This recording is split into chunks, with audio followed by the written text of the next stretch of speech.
une nouvelle constitution pour Haïti est nécessaire et importante. Mais si l'homme haïtien ne change pas dans sa manière de penser et d'agir envers son prochain et son pays, une nouvelle constitution, ou un amendement à celle existante, ne pourra pas résoudre les différents problèmes d'Haïti. C'est pourquoi l'homme haïtien d'aujourd'hui doit être reformaté pour s'adapter aux exigences du XXIe siècle et faire de son pays un endroit où il fait bon vivre. Pour y parvenir, il lui faut se libérer des traumatismes du passé colonial et de la division chronique qui hante son esprit. De la misère à la violence, du non-respect des lois et des principes, de l'absence d'autorité des pouvoirs publics à l'inexistence d'un rêve collectif axé sur la créativité, l'innovation et le bien-être social et économique, même avec l'élaboration d'une nouvelle constitution, la République d'Haïti risque de continuer à sombrer dans le désarroi. Le banditisme cherche à s'ériger en autorité à Port-au-Prince, la capitale, ainsi que dans une grande partie de l'Artibonite.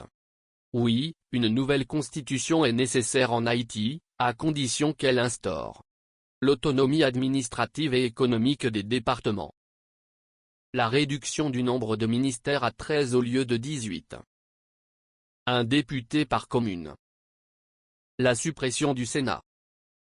La création d'une Cour constitutionnelle.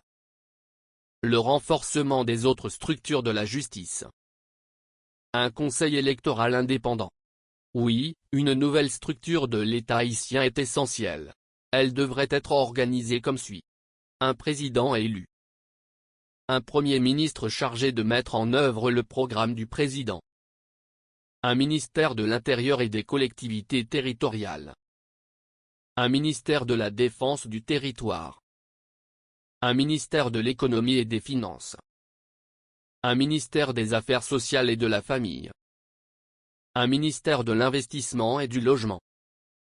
Un ministère de l'Éducation nationale et de la formation professionnelle. Un ministère de l'Agriculture et de l'Environnement.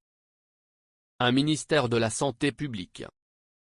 Un ministère des Sports. Un ministère des Affaires étrangères.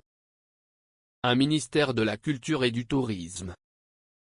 Un ministère de l'Enseignement supérieur, de la Recherche scientifique et technique.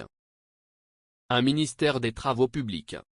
Enfin, avec une nouvelle structure de l'appareil étatique définie par une nouvelle constitution haïtienne, et grâce au désir ardent, à la volonté inébranlable des Haïtiennes et Haïtiens, à leur sens des responsabilités et à leur patriotisme, une nouvelle Haïti, différente de celle d'aujourd'hui, est possible.